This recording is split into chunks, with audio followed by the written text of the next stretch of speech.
Hello friends, welcome to Governance for Future. Now today we are going to deal an topic from the science and technology, which is very much important from the examination point of view. And before going into topic, let us in brief discuss what genome editing. ఏంటి genome editing అంటే మీరు observe చేసినట్టయితే మనకి ఏదైనా non living things కానీ లేదా మన systems for example our machines our computer machines ఆ టీవీస్ కానీ లేదా మన refrigerators daily appliances washing machine or మన మొబైల్స్ ఏదైనా ప్రాబ్లం వస్తే వెంటనే రిపేర్ చేసుకోగలుగుతాం మళ్ళీ యూజ్ చేసుకోగలుగుతాం. అదే మన హ్యూమన్ బాడీలో పర్టికులర్గా ఏదైనా డిసీజ్ వచ్చింది acute disease are uncurable disease వచ్చింది, దాన్ని మనం ఎందుకు క్యూర్ చేసుకోలేకపోతాం? 100% మనం మనకి నచ్చిన విధంగా ఎందుకు చేసుకోలేకపోతున్నాం? అదే విధంగా మనం ఏదైనా కావాలి అనుకుంటే డిజైన్ చేసుకుంటాం, ఈ విధంగా కావాలి అని పర్టికులర్ గా పెట్టుకోగలుగుతాం. Suppose even the mobile systems, even our machines, our desktops, our screen savers, whatever we want we can edit our cells, మనకు నచ్చిన విధంగా చేసుకోగలుగుతాం. అదే విధంగా మన హ్యూమన్ బాడీలో కూడా మన హ్యూమన్ ఫిజికల్ ఫీచర్స్ కానీ మనకి కావాల్సిన విధంగా మనం డిజైన్ చేసుకోగలమా అన్న క్వశ్చన్తో పుట్టిందే ఈ టెక్నాలజీ జీనోమేటింగ్. అంటే జీనోమేటింగ్ ఈజ్ నథింగ్ బట్ మన యొక్క జీన్స్ని ఎడిట్ చేయడం. సింపుల్ లాంగ్వేజ్లో మనం మాట్లాడుకోవాలంటే వాటిని కొంచెం ట్వీక్ చేస్తారు కొన్ని టెక్నాలజీస్ యూజ్ చేసి, తద్వారా మనకి డిజైర్డ్ ఆర్ మనకు కావాల్సిన విధంగా మనం డిజైన్ చేసుకోగలుగుతాం హ్యూమన్ బిహేవియర్ ప్యాటర్న్ కానీ ఫిజికల్ స్ట్రక్చర్స్ కానీ. ఒక్కసారి మనం చూద్దామండి ఎందుకు ఇది చాలా ఇంపార్టెంట్ ఎగ్జామినేషన్ పాయింట్ ఆఫ్ వ్యూలో. నోబెల్ ప్రైజ్ 2020 ఇన్ కెమిస్ట్రీ జీనోమేటింగ్కి ఇచ్చారండి. ఇది ఎవరికి ఇచ్చారు? Emmanuelle Charpentier and Jennifer Doudna. వీళ్ళిద్దరు ఉమెన్ అండి. So it makes it more important for the examination. And రీసెంట్గా జరిగిన గ్రూప్ 1 మెయిన్స్ ఎగ్జామినేషన్లో కూడా ఈ టాపిక్ని అడగడం జరిగింది. So in brief will see అండి. ఒక్కసారి చూడండి, హీ జియాన్కి అనే వ్యక్తి 2019లో ఒక చైనీస్ రీసెర్చర్ ఈయన ఏం చేశాడు అంటే ఒక మదర్కి HIV positive and she's pregnant. ఈ జీనోమేటింగ్ టెక్నాలజీ యూజ్ చేసి ఆయన ఆ ఎంబ్రియోని కొంచెంగా ఎడిట్ చేశాడు. తద్వారా ఆవిడ ట్విన్స్కి బర్త్ ఇచ్చింది. ఈ ట్విన్స్ ఇద్దరు కూడా హెచ్ఐవి నెగిటివ్. సో వాళ్ళిద్దరు కూడా సేఫ్ అని చెప్పి తేలింది. అయితే ఈ జీనోమ్ ఎడిటింగ్లో ఈయన యూజ్ చేసిన టెక్నాలజీ ఏంటి అంటే క్రిస్పర్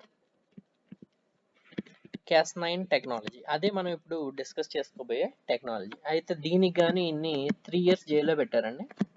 ఎందుకంటే ఇది హ్యూమన్స్ మీద యూజ్ చేయడానికి ఇంకా ఆథరైజేషన్ కానీ పర్మిషన్స్ కానీ మనకి లేవు.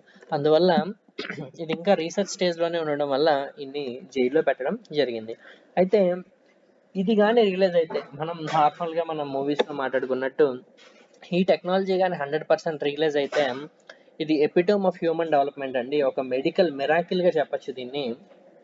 ఎందుకంటే మనకి నచ్చిన విధంగా హ్యూమన్స్ని మనం డిజైన్ చేసుకోగలుగుతాం. ఏదైనా ప్రాబ్లమ్స్ ఉన్నా, ఏదైనా అక్యూట్ డిసీజెస్ ఉన్నా, అన్క్యూరబుల్ డిసీజెస్ని కూడా మనం ట్వీక్ చేయగలుగుతాం, అంటే ఎడిట్ చేయగలుగుతాం. వాళ్ళని 100% క్యూర్ చేయడానికి మనకి ఆస్కారం ఉంటుంది. ఒకసారి ఈ క్రిస్పర్ Cas9 టెక్నాలజీ అంటే ఏంటో చూసి మీకు డయాగ్రామాటిక్గా కూడా దాని రిప్రజెంటేషన్ చూపిస్తాను. ఆ తర్వాత ఫైనల్గా ఎగ్జామినేషన్ పాయింట్ ఆఫ్ వ్యూలో మనకి ఏ క్వశ్చన్స్ అడుగుతాడు అనేది చూద్దాం. ఎప్పుడు ఒకటి గుర్తుపెట్టుకోండి, ఒక టాపిక్ని మనం చదివేటప్పుడు దాన్ని 360 degrees వ్యూలో చదవడం మనం అలవాటు చేసుకోవాలి. ఎందుకంటే ఈ విధంగా చదివినప్పుడు కంప్లీట్ అనలిటికల్ పార్ట్ మనం అర్థం చేసుకోగలుగుతాం. అండ్ సెకండ్లీ దాని మీద ఒక కంప్లీట్ అవగాహన మనకి కలుగుతుంది. ఎగ్జామినేషన్లో కొంచెం ట్విస్ట్ చేసిన క్వశ్చన్ని మనం ఆన్సర్ చేయడానికి వీలుంటుంది. జనరల్గా ట్రెడిషనల్ మెథడ్లో బిట్ టు బిట్ లేదా పాయింట్ టు పాయింట్ చదవడం వల్ల ఏమవుతుందంటే ఎగ్జామినేషన్లో ఎప్పుడైనా కానీ కొంచెం ట్విస్ట్ ఇచ్చిన క్వశ్చన్ మనం ఆన్సర్ పెట్టలేకపోతుంటాం. మీరు ఎప్పుడైనా అబ్జర్వ్ చేసి ఉంటే క్వశ్చన్ చూస్తే మనకి దాని గురించి ఐడియా ఉంటుంది, బట్ 100% కరెక్ట్గా ఆన్సర్ పెట్టలేము మనం. ఎందుకంటే దట్ ఈస్ నాలెడ్జ్ ఇన్సఫిషియన్సీ అనమాట. ఒక కంప్లీట్ వ్యూ మనం తెలుసుకోకుండా జస్ట్ దాని కాన్సెప్ట్ దీని గురించి ఏంటి అని కంప్లీట్ ఐడియా తెలుసుకోకుండా జస్ట్ బిట్ టు బిట్ మనం చదువుకుని వెళ్ళడం వల్ల వచ్చే ప్రాబ్లం ఇది. సో అందువల్ల ఒక కంప్లీట్ అవుట్లుక్ మీరు తెలుసుకున్నట్టయితే మనం 100% ఆన్సర్ పెట్టడానికి ప్రాబబిలిటీ అండ్ ఛాన్సెస్ ఎక్కువగా ఉంటాయి. Okay, let us coming to topic CRISPR-Cas9 technology. First thing, ఇది ఒక జీనోమ్ ఎడిటింగ్ టెక్నిక్ అండి. ఏంటి క్రిస్పర్ అంటే? Clustered regularly interspaced short palindromic repeats.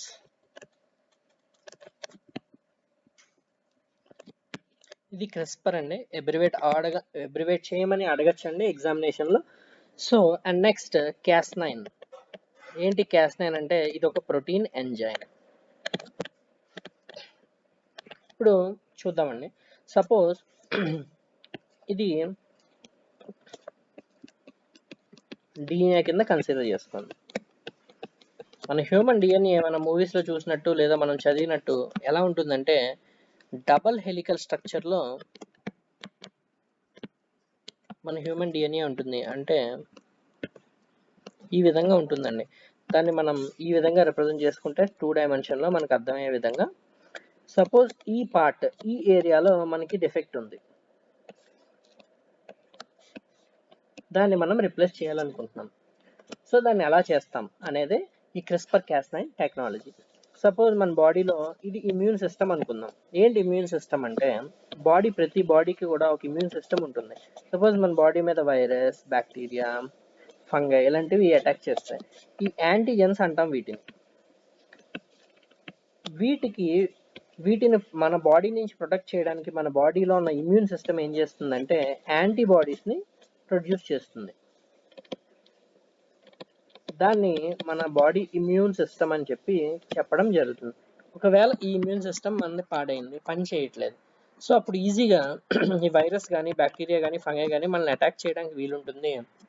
మనం డిసీజెస్కి గురవ్వాల్సిన ఆవశ్యకత ఉంటుంది ఆ టైంలో. సో మీరు ఒక్కసారి చూసినట్టయితే హెచ్ఐవి గురించి మీకు ఐడియా ఉన్నట్టయితే హ్యూమన్ ఇమ్యూనో వైరస్ టీ సెల్స్ని అటాక్ చేస్తుందండి, మన బాడీలో ఉన్న టీ సెల్స్ని. ఇన్ బ్రీఫ్ చూస్తే ఈ టీ సెల్స్ ఏం చేస్తాయంటే ఇమ్యూనిటీకి కారణం అవుతాయి. These T cells are responsible for the immunity of the human body. So ఎప్పుడైతే టీ సెల్స్ని హెచ్ఐవి వైరస్ అటాక్ చేసిందో, టీ సెల్స్ని డెస్ట్రాయ్ చేసిందో, మన బాడీలో ఉన్న ఇమ్యూన్ సిస్టమ్ పడిపోతుంది. సో పడిపోవడం వల్ల వాళ్ళు రకరకాల డిసీజెస్కి గురవ్వి చనిపోవడం జరుగుతుంది. సో ఈ టీ సెల్స్ని టార్గెట్ చేస్తుంది. అదేవిధంగా ఇమ్యూన్ సిస్టమ్ని కానీ మనం టార్గెట్ చేస్తే అది పని చేయకుండా ఉన్నట్టయితే సో మన బాడీకి ఎటువంటి రెసిస్టెన్స్ పవర్ కూడా ఉండదు. సో దాన్ని మనం ఇప్పుడు ఎడిట్ చేయాలనుకుంటే ఏ విధంగా చేస్తాం అనేది ఒక్కసారి CRISPR-Cas9 టెక్నాలజీ యూజ్ చేసి అర్థం చేసుకుందాం. మనకి ఈ CRISPR-Cas9 టెక్నాలజీలో కావాల్సింది ఏంటంటే ఈ పర్టికులర్ ఇది మనం ఎడిట్ చేయాల్సిన డిఎన్ఏ అనుకుందాం. ఇక్కడ ప్రాబ్లం ఉంది. అంటే ఈ ఏరియాలో మీరు అబ్జర్వ్ చేయండి, అండర్లైన్ చేస్తున్నాను. ఈ పై పార్ట్లో మనం దీన్ని రిప్లేస్ చేయాలి. దానికి కావాల్సిన రిప్లేస్మెంట్కి కావాలి కదండి. రిప్లేస్మెంట్కి కావాల్సిన టార్గెట్ ఆర్ఎన్ఏ అండ్ దీన్ని మనం గైడ్ ఆర్ఎన్ఏ కింద తీసుకుంటాం. మీరు చూడండి, this is called guide RNA. అంటే సింపుల్ అండి, అర్థం అవడానికి చెప్తున్నాను. ఇది చాలా కాంప్లెక్స్ టాపిక్ అండి. బ్రీఫ్గా మనకు అర్థం చేసుకునేడానికి మీరు రిలేట్ చేసుకుంటారని ఈజీగా చెప్తున్నాను. ఇప్పుడు మనం ఏదైనా ఒక డెస్టినేషన్కి వెళ్ళాలి, మనకి ఆ రూట్ తెలియదు, ఏం చేస్తాం? మనం GPS యూజ్ చేసుకుంటాం, నావిగేషన్ పెట్టుకుని వెళ్తాం.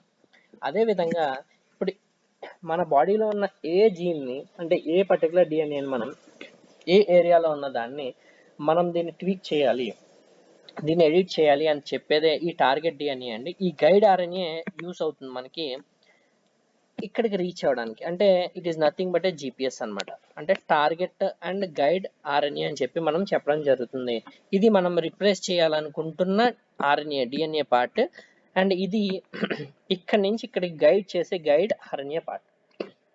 అండ్ మనకి ఒక Cas9 అనే ప్రోటీన్ ఎంజైమ్ అవసరం ఉంటుందండి. ఈ Cas9 అనే ప్రోటీన్ మీరు ఈ విధంగా ఊహించుకోండి.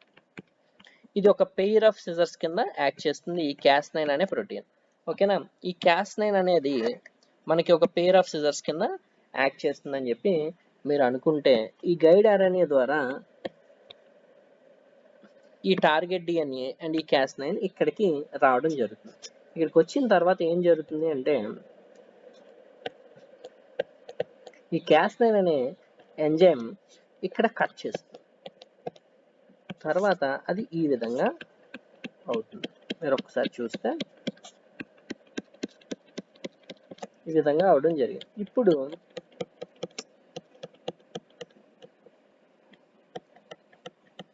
ఇది టార్గెట్ DNA, ఇది గైడ్ RNA. ఇది వచ్చి ఇక్కడ కూర్చుంటుంది. ఇది కట్ చేసామండి, ఏదైతే డిసీజ్డ్గా ఉందో ఇది కట్ చేసాం. సో ఇది ఇక్కడికి వచ్చి రిప్లేస్ అవుతుంది. తద్వారా మనం చూసుకున్నట్టయితే ఫైనల్గా మనకి DNA అనేది ఇలా అవుతుంది. ఎక్కడ రిప్లేస్ చేసామని చెప్పడానికి నేను దీన్ని డార్క్ చేస్తున్నానండి. ఈ ఏరియాని మనం రిప్లేస్ చేయడం జరిగింది. కట్స్ చేసాం కదా, ఆ కట్స్ ఏంటంటే ఇవి సెల్స్ కదండి. ఈ సెల్ ఎంజైమ్స్ వాటిని ఆటోమేటిక్గా రిపేర్ చేసేస్తాయి. సో ఫైనల్లీ అల్టిమేట్గా అది DNA ఈ విధంగా అవుతుంది. సో మనం అనుకున్న విధంగా దీన్ని డిజైన్ చేయగలిగాం. దాని యొక్క ఎక్కడైతే మనకి రిపేర్ వచ్చిందో ఎక్కడైతే ప్రాబ్లం వచ్చిందో దాన్ని మనం ఈజీగా రిపేర్ చేయగలిగాం. ఇదే CRISPR-Cas9 టెక్నాలజీ అండి. అండ్ ఫైనల్గా మీరు చూసినట్టయితే మన రిప్రజెంటేషన్లో ఈ విధంగా ఎటువంటి ప్రాబ్లం లేకుండా మన DNAని ఇచ్చేసుకోగలుగుతాం. ఇప్పుడు దీన్ని సేమ్ ఒక డయాగ్రామాటిక్ రిప్రజెంటేషన్లో మీకు చూపిస్తాను. ఇప్పుడు మీకు చెప్పిన నేను కాన్సెప్ట్ని, దాని తర్వాత ఎగ్జామినేషన్ పాయింట్ ఆఫ్ వ్యూలో ఏ క్వశ్చన్స్ అడగడానికి ఛాన్స్ ఉన్నది కూడా ఒకసారి చూద్దాం. సో మీరు ఒకసారి ఈ డయాగ్రామ్ చూసినట్టయితే ఇందాక నేను చెప్పిన విధంగా ఇది ఒక టార్గెట్ RNA కింద తీసుకున్నాం. ఇది ట్రేసర్ ఆర్ ట్రాకర్, దీన్ని గైడ్ RNA కింద చెప్తున్నాం. ఇది first step. So second Cas9 protein అనేది మనం మాట్లాడుకున్నాం కదా, అది టార్గెట్ చేసింది, ఐడెంటిఫై చేసింది ఎక్కడ మనం ఇచ్చేయాలి, ఈ ఏరియాలో మనం ఎడిట్ చేయాలి. సో థర్డ్ స్టెప్గా ఈ Cas9 works as a pair of scissors అని చెప్పాను కదా నేను, ఈ విధంగా ఊహించుకోమన్నాను. సో చూడండి, మీరు ఎక్కడైతే కట్ చేయాలో ఆ ఏరియాస్లో ఇది కట్ చేయడం జరిగింది. సో కట్ చేసి తీసింది. సో ఈ రిపేర్ చేయాల్సిన చోట మనం ఏదైతే టార్గెట్ స్పెసిఫిక్ RNAని పంపించామో అది ఇక్కడ రిప్లేస్ అవడం జరిగింది. సో ఫైనల్గా మనం చూసినట్టయితే ఈ ఏరియాని రిప్లేస్ చేసాం. ఫైనల్గా మనకి ఒక హీల్డ్ అండ్ క్యూర్డ్ DNA అనేది మనకి సీక్వెన్స్ని మనం ఇక్కడ DNA సీక్వెన్స్ని చూడగలుగుతున్నాం. ఈ టెక్నాలజీ యూజ్ చేసే ఫస్ట్ హ్యూమన్ డిజైనర్ బేబీని మనం డిజైన్ చేయగలిగాం. హ్యూమన్ డిజైనర్ బేబీ అని ఎందుకు అంటున్నామంటే మనం డిజైన్ చేసుకుంటున్నాం. మనకి ఏ DNA అంటే DNA ఇస్ నథింగ్ బట్ ఏంటంటే మన ముక్కు ఎలా ఉండాలి, మన హెయిర్ కలర్ ఎలా ఉండాలి, మన హైట్, మన హెయిర్ ఎలా ఉండాలి, మన కలర్, మన కాంప్లెక్షన్ ఎలా ఉండాలి అని డిసైడ్ చేసేదే DNA. సో ఆ DNA అని మనకి నచ్చిన విధంగా మనం డిజైన్ చేసుకుంటున్నాం కాబట్టి it is designing a human being. So ఇప్పుడు మీరు ఒక్కసారి చూసినట్టయితే ఇక్కడ ఎగ్జామినేషన్ పాయింట్ ఆఫ్ వ్యూలో ఏం అడగచ్చు,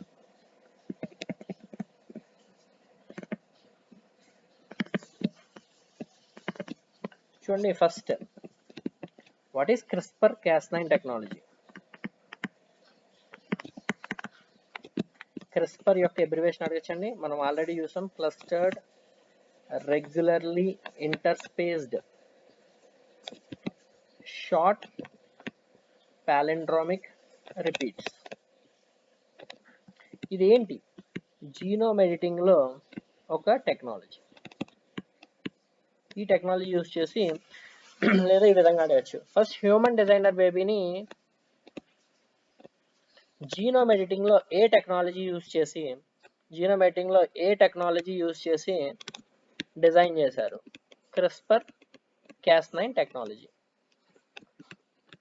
ఈ క్రిస్పర్ టెక్నాలజీలో ఈ జీనోమ్ ఎడిటింగ్ పర్టికులర్ టెక్నిక్లో యూజ్ చేసే ప్రోటీన్ ఎంజైమ్ ఏంటి? Cas9 ప్రోటీన్ యూజ్ చేయడం జరుగుతుంది. నోబెల్ ప్రైజ్ జీనోమ్ మీటింగ్లో ఇవ్వడం జరిగింది. ఎవరికి ఇచ్చారు? మనం ఆల్రెడీ డిస్కస్ చేసినట్టే Emmanuelle Charpentier and Jennifer Doudna. So this is about CRISPR Cas9 అండి. ఇది చాలా కాంప్లెక్స్ టాపిక్. అర్థం అవడం కోసం ఈజీ లాంగ్వేజ్లో చెప్పడానికి ట్రై చేశాను. అండ్ మీకు అర్థం కాకపోతే మళ్ళీ ఒకసారి ఈ డయాగ్రామిక్ రిప్రజెంటేషన్ కూడా మీరు చూసినట్టయితే మీకు ఏమైనా డౌట్స్ ఉన్నా క్లారిఫై అవుతాయి. అండ్ మీకు ఏమైనా డౌట్స్ కానీ ఏదైనా టాపిక్స్ కానీ డీల్ చేయాలి, ఏదైనా పర్టికులర్గా టాపిక్లో డౌట్ ఉంది అంటే please feel free to comment అండి ఇన్ ద కమెంట్ సెక్షన్. కమెంట్స్లో మీరు పెడితే ఈ పర్టికులర్ టాపిక్ కావాలి, అదేవిధంగా దీని మీద మాకు కొంచెం డిస్కషన్ కావాలి అంటే ఖచ్చితంగా దాని మీద వీడియోస్ ప్రొవైడ్ చేయడం జరుగుతుంది. And please like, share and subscribe to our channel అండి, governance for future. I hope మీరు ఈ సెషన్ని ఎంజాయ్ చేశారనుకుంటున్నాను. And please tap on the bell icon. Thank you.